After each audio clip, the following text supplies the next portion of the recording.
berkesesuaian dengan perundang-undangan. Dan tentunya satu hal yang hati kami sebagai kuasa hukum merasa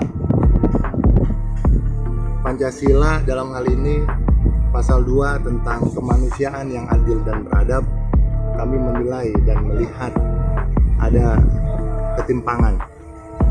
Kenapa? Kami tidak melakukan protes terhadap kewenangan kejaksaan, tapi kami melihat ada sesuatu yang memang harus kita luruskan. Ketika seorang suami memergoki seorang istri berada di dalam satu kamar bersama laki-laki lain, alangkah sangat menyakitkan bagi kami kaum laki-laki tentunya.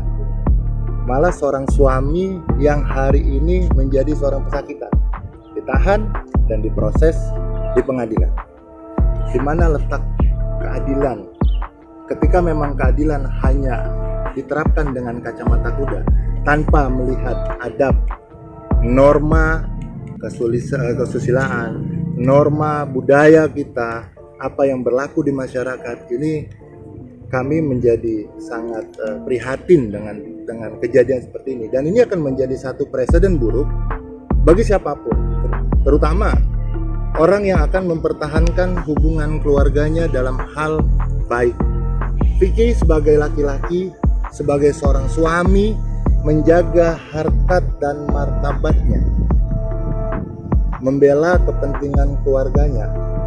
Bagaimana seorang istri yang sangat dia cintai hari itu ditemukan berada di dalam satu kamar dengan laki-laki lain, ya.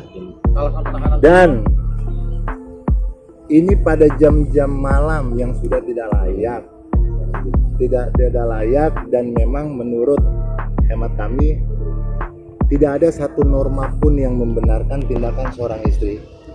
Tidak ada satu agama manapun yang membenarkan seorang istri berada dengan laki-laki lain di dalam kamar.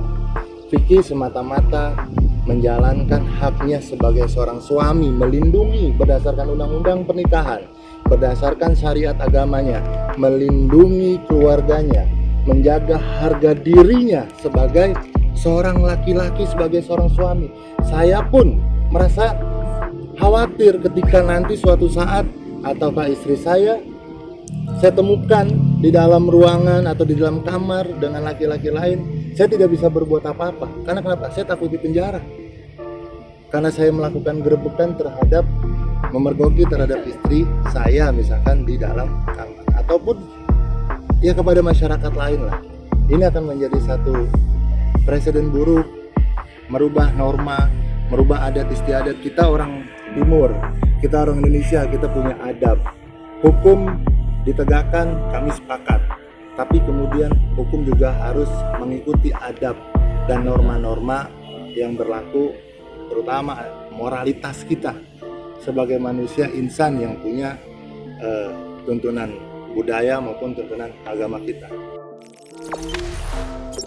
Jangan lupa subscribe, share, komen, dan like ya.